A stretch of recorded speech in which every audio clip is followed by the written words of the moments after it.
اعوذ بالله من الشیطان الرجیم. بسم الله الرحمن الرحیم.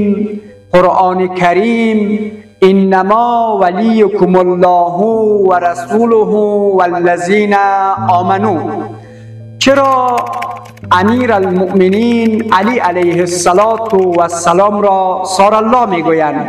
تبیین لغوی، روایی، کلامی و فلسفی.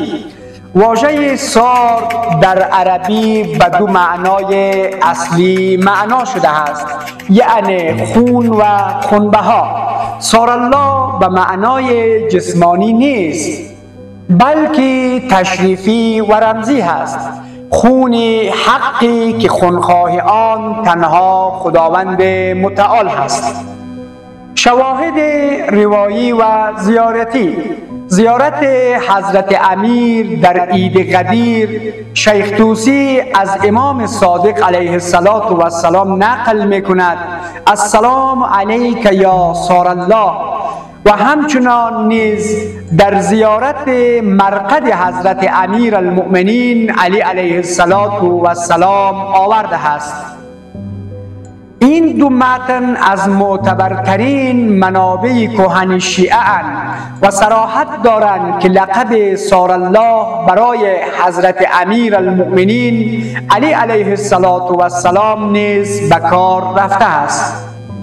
دلایل اعتقادی و تاریخی: حضرت امیر المؤمنین علی علیه السلام نخستین شهید محراب هست.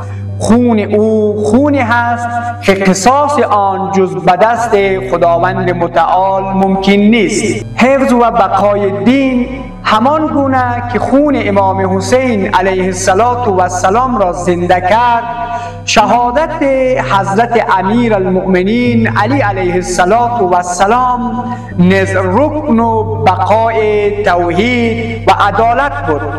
و ولایت الهی: سوره مائده آیه 55: انما ولیکم الله و رسوله والذین آمنوا. ولایت حضرت امیر المؤمنین علی علیه السلام مستقیما از سوی خداوند متعال هست، پس خون او به خدا منسوب می شود. بعد کلامی: توحید افعالی نسبت دادن خون به خدا نشان می دهد که خونخواه حقیقی فقط خدا است. امامت: امام معصوم وجه الله است، ید الله است، هر ظلم بر او ستیز با خدا است. بعد فلسفی: بر پایه حکمت متعالیه، امام مظهر اسم قهار و حیات کلی هست. نابودی چنون وجود خلاء در مراتب وجود عالم ایجاد می کند که تنها عدالت الهی می تواند جبران کند. از این رو انتقام خون او انتقام الهی است.